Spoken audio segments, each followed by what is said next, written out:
Hello everyone, welcome to my Dolly's kitchen. আশা করি chicken মশলা আপনারা অনেকবার বানিয়েছেন, কিন্তু একবার এই সহজ পদ্ধতিতে দেখুন, এর টেস্টটা একদম আলাদা হয় আর খেতে অসাধারণ লাগে। খুব সহজ ও সিম্পলভাবে চেষ্টা করেছি এই রেসিপিটা দেখানোর। এখানে আমি 300 গ্রাম মুরগি মাংস নিয়েছি আর চিকেনটাকে ভালোভাবে ধুয়ে নিয়েছি। ধুয়ে একটু হলুদ মরিচ দিয়ে এই চিকেনটাকে আমি ভেজে নিয়েছি।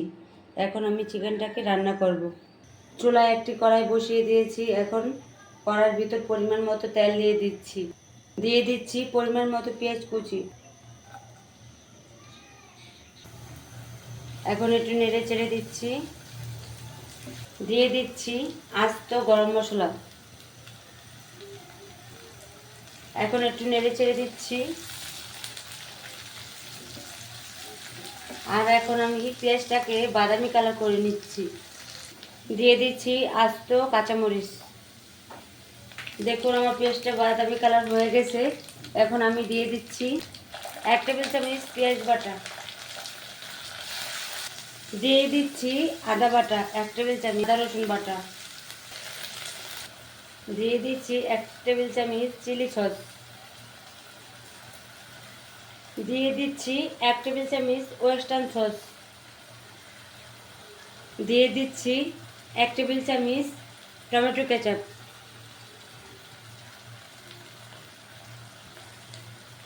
এখন একটু মিশিয়ে নিচ্ছি। দিয়ে দিচ্ছি 1.5 টেবিল চামচ টক দই।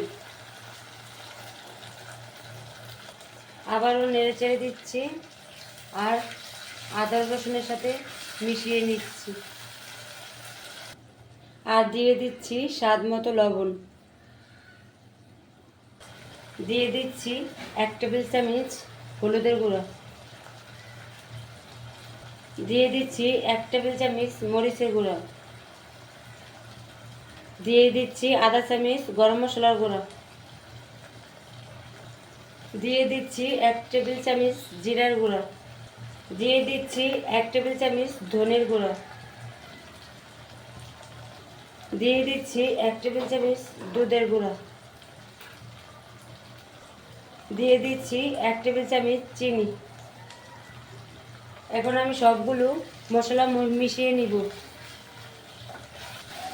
এখন আমি মশলাটাকে ভালোভাবে কষিয়ে নিব যতক্ষণ পর্যন্ত আমার মশলার থেকে তেলটা বের না হচ্ছে, ততক্ষণ পর্যন্ত আমি মশলাটাকে ভালোভাবে কষিয়ে নিব। দেখুন আমার মশলাটা কষানো হয়ে গেছে। এখন আমি চিকেনটা দিয়ে দিব। এখন আমি চিকেনটাকে ভালো মতো নেড়ে চেড়ে দেব। চিকেনটাকে ভালোভাবে মশলার সাথে মিশিয়ে নিচ্ছি। এখন আমি একটি ঢাকনা দিয়ে ঢেকে দিলাম আর 5 মিনিট কষিয়ে নিব। দেখুন আমার চিকেনটা কষানো হয়ে গেছে আর কি সুন্দর একটা কালার হয়েছে। এখন আমি আটটু নেড়ে চেড়ে দিব।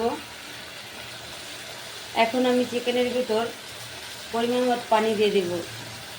আর পানিটা কিন্তু অতিরিক্ত দিব না, যেহেতু আমি চিকেন মশলা করব সেজন্য পরিমাণ মতো পানি দিতে হবে। অতিরিক্ত পানি দিলে আপনি চিকেনের টেস্ট পাবেন না। এখন আমি একটি ঢাকনা দিয়ে দেব আর আমি 7-8 মিনিট রান্না করে নেব। এখন আমি ঢাকনা উঠিয়ে দিব আর একটু নেড়ে চেড়ে দিব। আবারও ঢাকনা দিয়ে ঢেকে দেব।